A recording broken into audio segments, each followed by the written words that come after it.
ओम श्री परमात्मने नमः।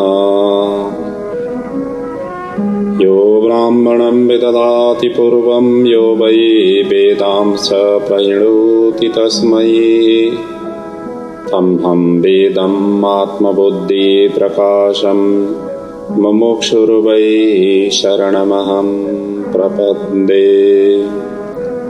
ओम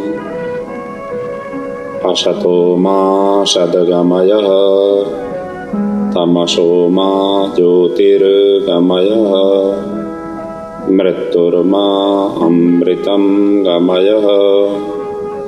ओम शांति शांति शांति।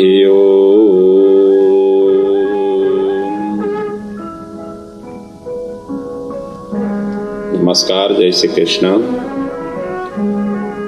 आज आप सभी के समक्ष में मैं कठोपनिषद की चिंतन मनन करते हुए आ रहा हूँ। कल से ये प्रारंभ किया था। कल हमने इस कठोपनिषद का विषय वस्तु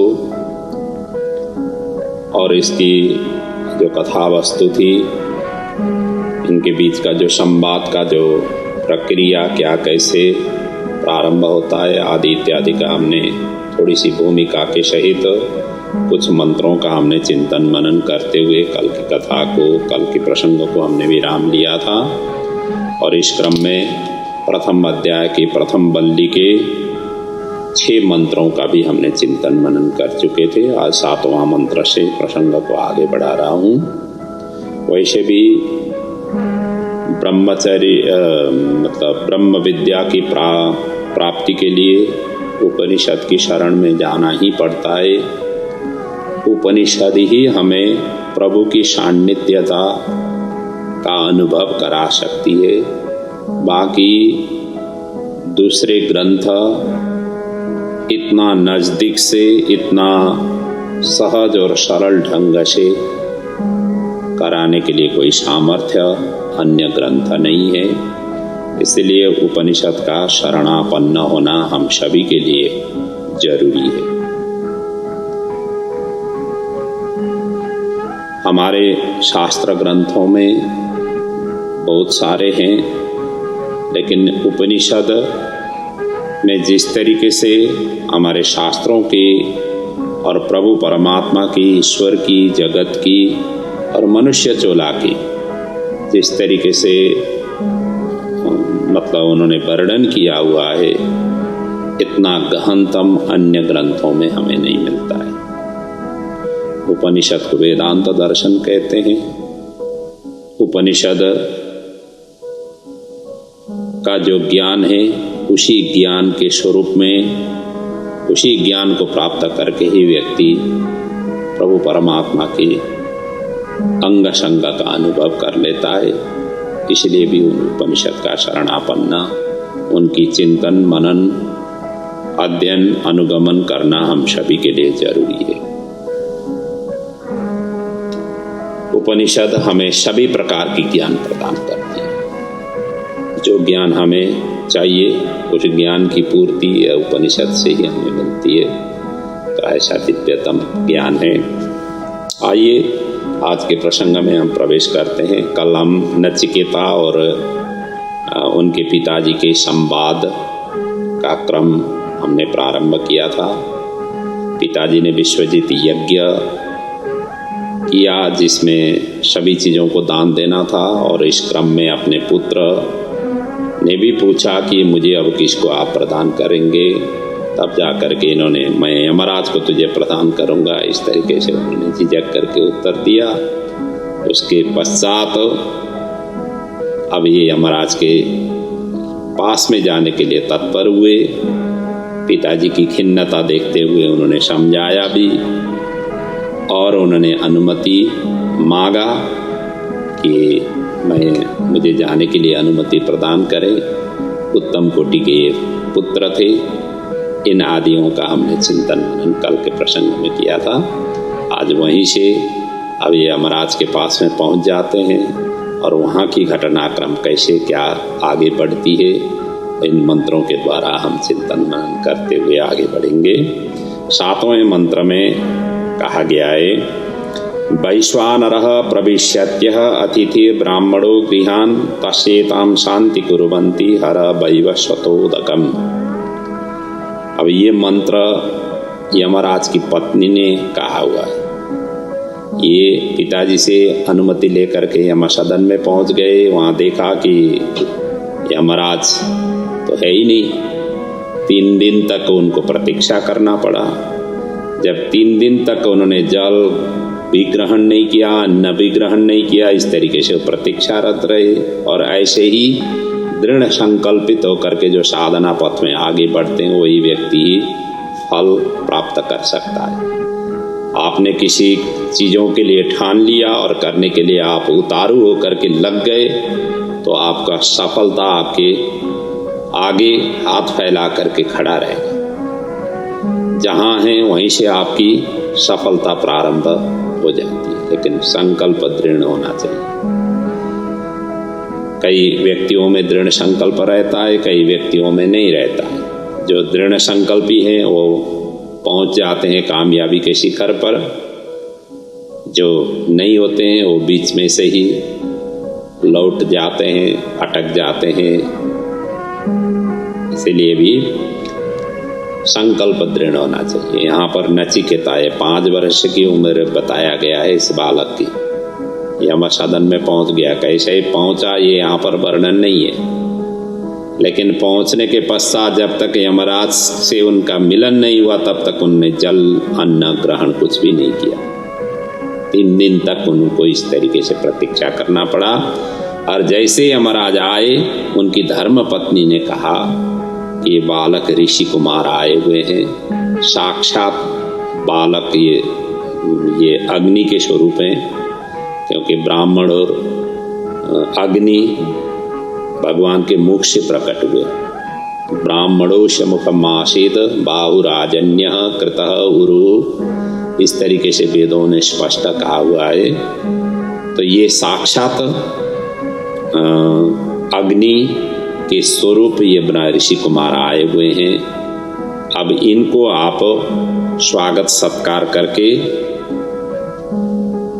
इनसे पहले तो क्षमा मांगिए, स्वागत सत्कार कर लीजिए, आपकी प्रतीक्षा में रहे हुए हैं आदि इत्यादि। इस पत्नी ने इस तरीके से ये श्लोक में इस मंत्र के द्वारा उनको बताया। तस्येतां शांति कुर्वन्ति, उनका शांति कराइए। और वैसे भी अगले श्लोक भी उनकी धर्म पत्नी ने ही कही हुई है। आशा प्रतीक्षे संगतम सोनृतां च इष्टापूर्ते पुत्र पशुं सर्वान् एतत् वृङ्क्ते पुरुषस्याल्पमेधसो यस्यास्नस्नन् वसति ब्राह्मणो गृहे। अब इस मंत्र में कहा गया है कि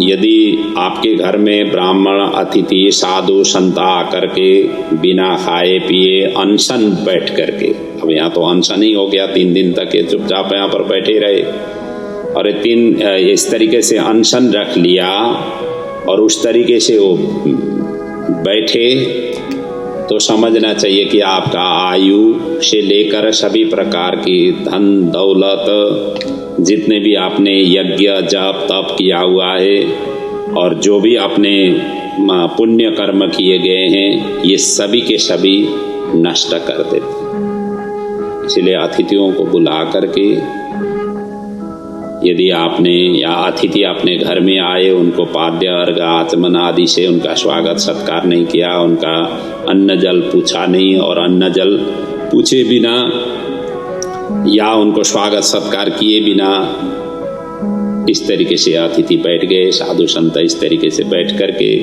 ये स्थिति सिर्जना होगा, तो समझना चाहिए सब कुछ हमारी नष्ट हो जाती है। इसलिए भी जल्दी जा करके अब इनकी स्वागत सत्कार कीजिए आदि कह करके यहाँ पर पत्नी ने समझाया। और पत्नी के वचन सुन करके धर्म मूर्ति यमराज तुरंत ही नचिकेता के पास गए और पाद्य अर्घ आदि से उनका स्वागत सत्कार किया और पूजा करते हुए उन्होंने कहने लगे। यमराज कहते हैं, तीसरो रात्रिर्यादवात शीत गृहे में अनस्नन् ब्रह्म अतिथिर्नमस्यः नमस्तेस्तु ब्रह्मन् स्वस्ति मेस्तु तस्मात् प्रतित्रीन् वरान् वृणस्व। अब इन्होंने यहाँ पर कहा कि आप अतिथि के रूप में ब्राह्मण कुमार और ऋषि कुमार होकर के मेरे इस क्षेत्र मतलब मेरे स्थान में आए और आपने बिना खाए पिए 3 दिन तक आप यहाँ पर रहे। इसलिए मैं सबसे पहले तो मैं क्षमा याचना मांगता हूँ, अर्थात क्षमा प्रार्थी हूँ कि आपको समय पर मिल नहीं पाया आदि इत्यादि कह करके पहले तो उन्होंने क्षमा याचना मांगी। और हे ब्रह्मन नमः अस्तु स्वस्ति ते, तुम्हारे कल्याण हो। और मैं आपको प्रणाम करते हुए मेरी तरफ से अब आपको मैं 3 दिन तक आप यहाँ पर अनशन में बैठ गए, इसलिए मैं आपको 3 बार प्रदान करता हूँ और मेरे से आप 3 बार मांगिए। इस तरीके से उन्होंने प्रार्थना और याचना की। और तपोमूर्ति अतिथि के ब्राह्मण बालक के अनशन के भयभीत होकर के धर्मराज यमराज ने जब इस प्रकार से कहा, तब जाकर के पिताजी को सुख पहुंचाने के लिए अब यहाँ पर नचिकेता पहली बार के रूप में वो मांग रहे हैं। कहते हैं शान्तः संकल्पः सुमना यथा स्यात् बीत मन्युर्गौतमो माभिमृत्यो त्वत्प्रसृष्टं माभिवदेत प्रतीत एतत् त्रयाणां प्रथमं वरं वृणे।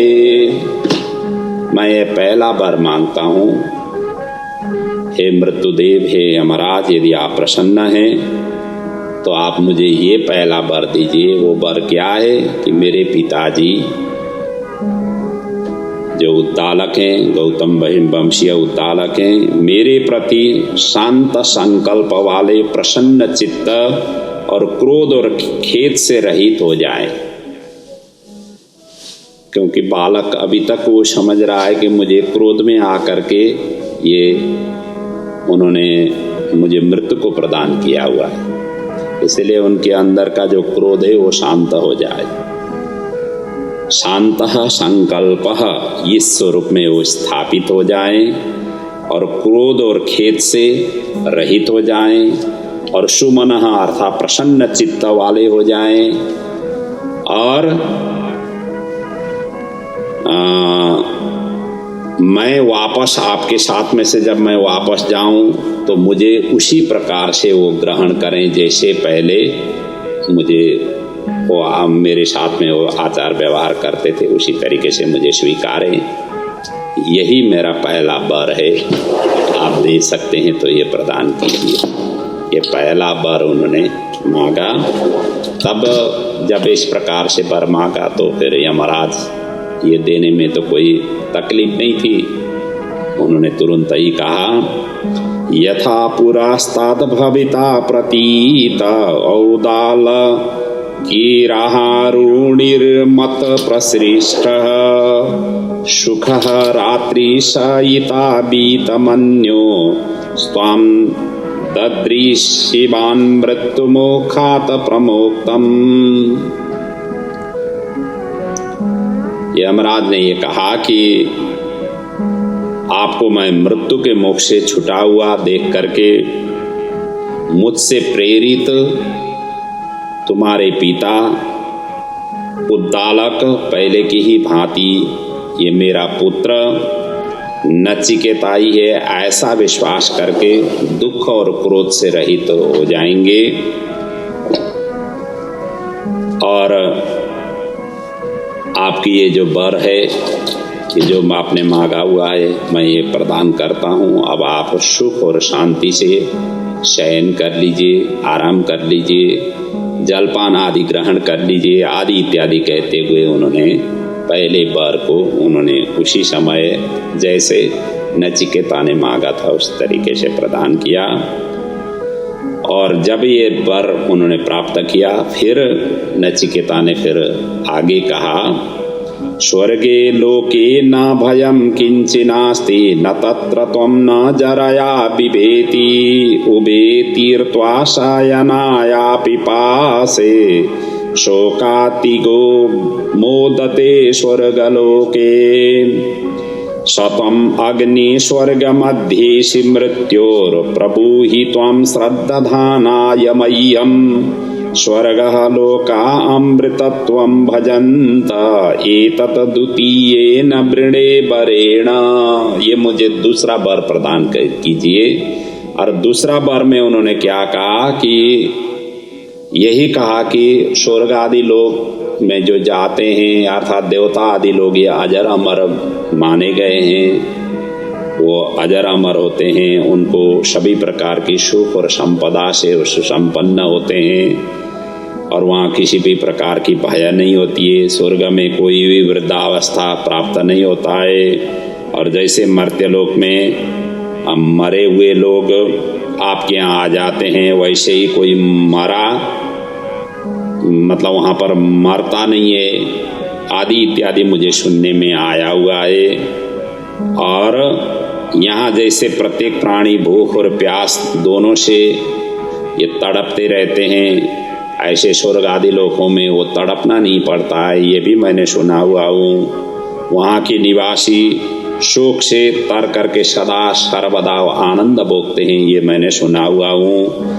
और स्वर्ग में अग्नि विज्ञान को जाने बिना नहीं मिलता है, ये भी मैंने सुना हुआ हूँ। इसीलिए आप अब स्वर्ग के जो साधन भूत हैं, जो अग्नि विद्या है, वो अग्नि विद्या आप प्रदान करिए ताकि मैं उस अग्नि विद्या का अनुगमन अनुशीलन करके मैं उस तत्व को मैं प्राप्त कर सकूं, अर्थात स्वर्गादि लोक में मैं जा सकूं। ऐसा आप कृपा करके मुझे वो ज्ञान और वो उपदेश वो वर के रूप में मुझे प्रदान कीजिए। इस तरीके से ये दूसरे वर में उन्होंने प्रार्थना की। जब ये प्रार्थना की तब यमराज कहने लगे अगले सूत्र में, प्रति ब्रमीमे तदुमे निबोध स्वर्गम अग्निम नाचिकेत प्रजानन अनंतलोकाप्तिमथो प्रतिष्ठां विद्धिं त्वमेतं निहितुं गुहायाम्।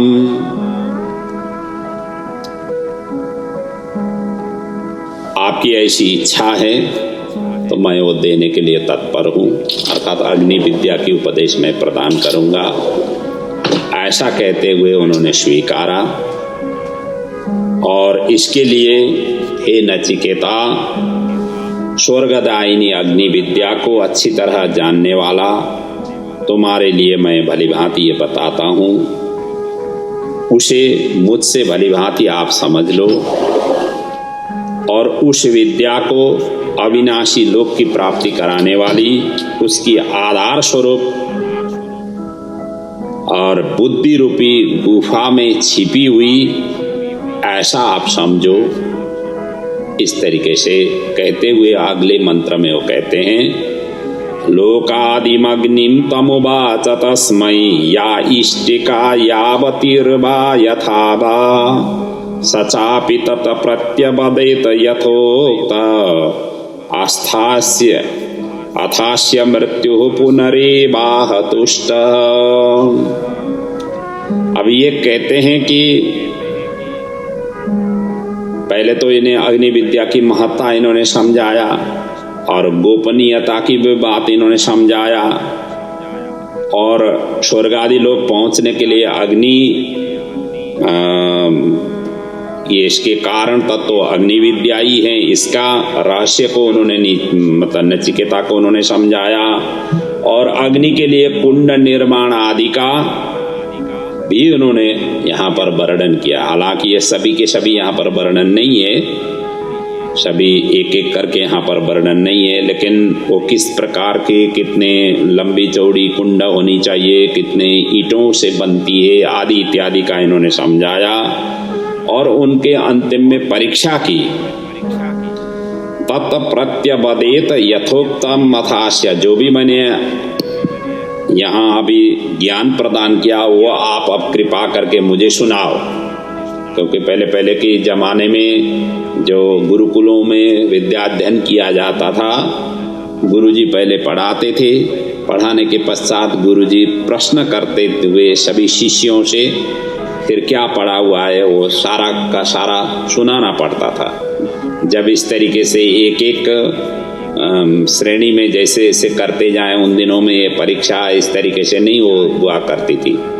आपको मुखाग्र कंठस्थ होकर के श्रवण कराना पड़ता था। तो इसी तरीके से यहाँ पर इन्होंने पहले तो समझाया सारा सभी की सभी। फिर उन्होंने पूछा कि आपने जो मैंने समझाया हुआ है, आप इन्होंने कितना ज्ञान लिया हुआ है, तो आप बताओ मैंने जो बताया हुआ चीज़ आपको कितना समझ में आया नहीं आया, मैं सुनना चाहता हूँ। इस तरीके से उन्होंने फिर प्रत्यवदत यथोक्तम, उन्होंने फिर बोलने के लिए उन्होंने जब कहा तो अथास्य मृत्यु पुनरेव आह तुष्ट, जब उन्होंने सारा का सारा जैसे उन्होंने वर्णन किया था उसी तरीके से जब उन्होंने सभी के सभी जैसे सीरियल वाइज होती है उसी तरीके से उन्होंने जब वर्णन किया तब तो अत्यंत तुष्ट अर्थात संतुष्टि उन्हें प्राप्त हुई। अर्थात मैंने ज्ञान सत्पात्र को ही प्रदान किया, ये उनके अंदर में विश्वास हो गया। फिर जा करके प्रसन्न होकर के उनकी प्रतिभा को देख करके प्रसन्न होकर के आगे फिर यमराज ने कहा, तम ब्रवीत प्रीयमाणो महात्मा वरम तमेवाद्य ददामि भूय तमेव नाम्ना भवितायमग्निं श्रृंकां च मेनानेकरूपां गृहाणा। उन्होंने कहा कि इनकी अलौकिक बुद्धि को, इस बालक की अलौकिक बुद्धि को देख करके ये यमराज अत्यंत प्रसन्न हुए और अंतिम में कहा कि आपके ही नाम से ये अग्नि आगे जाकर के प्रसिद्ध होगी। ये उन्होंने बिना कहे हुए ही ये वरदान उन्होंने प्रदान किया। ये भाव इसमें व्यक्त किया हुआ है कि ये अग्नि जिसका मैंने तुम्हें उपदेश दिया ये तुम्हारे ही नाम से प्रसिद्ध होगी। और साथ ही साथ ये भी लो कि मैं तुम्हारे देवत्व की सिद्धि के लिए ये अनेक रूप वाली विविध यज्ञ विज्ञान की रत्नों की माला मैं देता हूँ, इसे भी तुम्हें स्वीकार करो। अर्थात तुम्हारे नाम से ये अग्नि आगे जाकर के प्रसिद्ध होगी, इसलिए नचिकेताग्नि इस तरीके से ये अग्नि का नामकरण हुआ।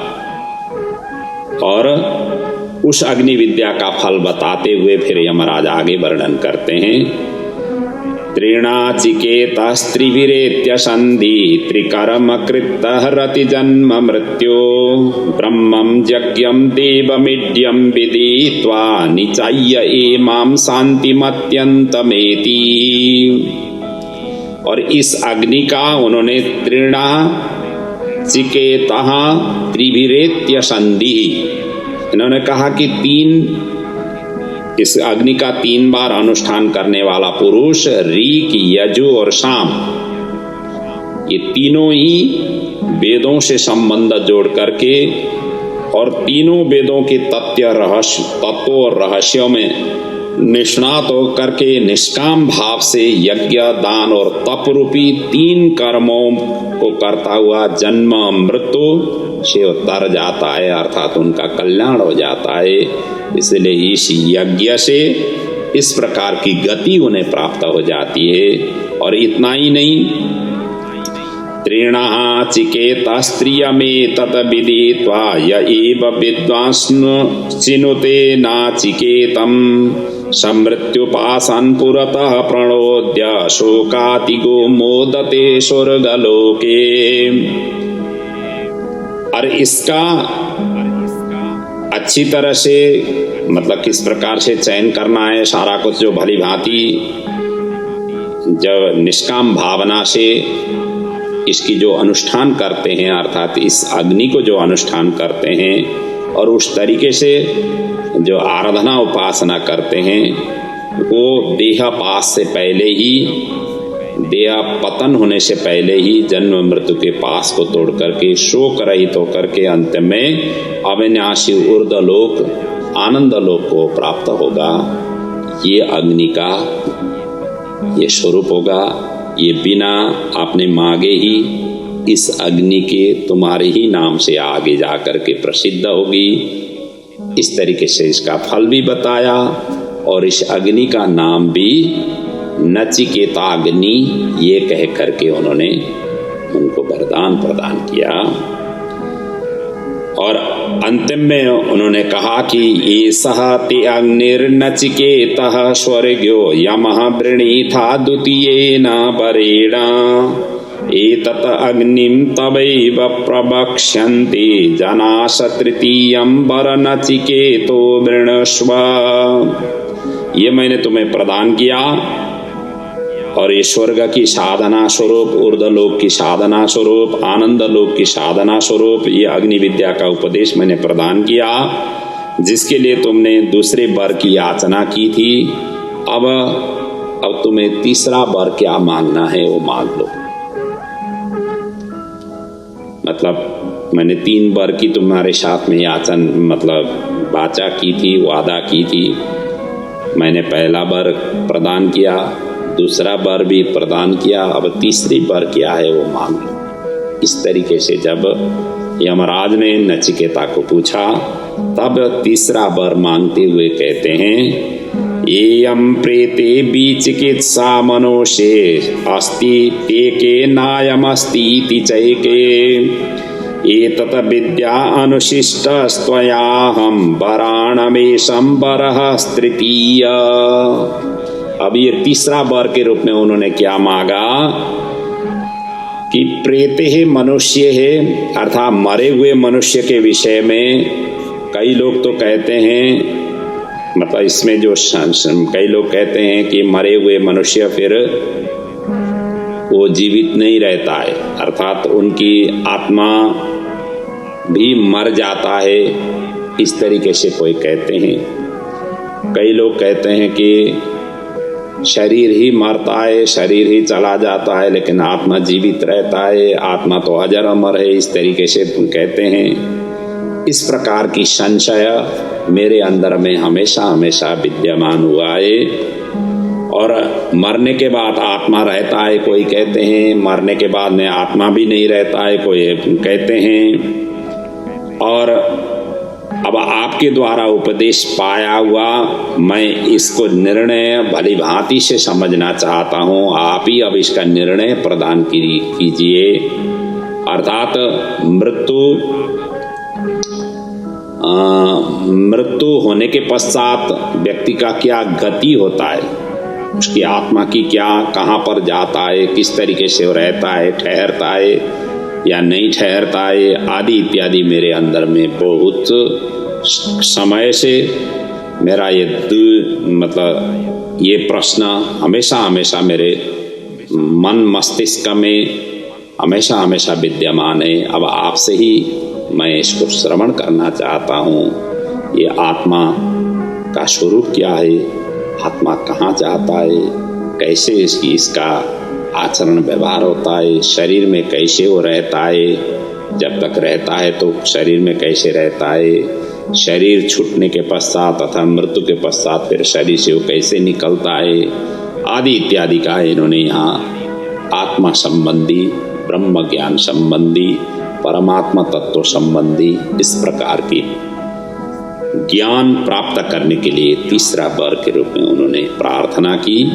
और ये तीसरा जो ज्ञान है, जो आत्मा तत्वों का जो ज्ञान है, अब इसकी चिंतन हम कल के प्रसंग से इनका उत्तर अब यमराज कैसे प्रदान करते हैं। पहले तो उन्होंने यहाँ पर टाल देते हैं कि ऐसा प्रश्न नहीं करिए, आप इसके बदले में आप धन दौलत ले लीजिए, आपको ये सब चीज़ मैं देने के लिए तैयार हूँ, आदि इत्यादि इन्होंने बाहर की चीज़ों को प्रलोभन प्रदान किया, क्योंकि वो समझ रहे थे कि इनके परिपक्वता नहीं है, छोटा ही नन्हा शाही बालक है, इसको अभी से ही आत्मा ज्ञान कैसे प्रदान करें, आदि इत्यादि से यमराज जो है ना थोड़ा हिचक रहे थे।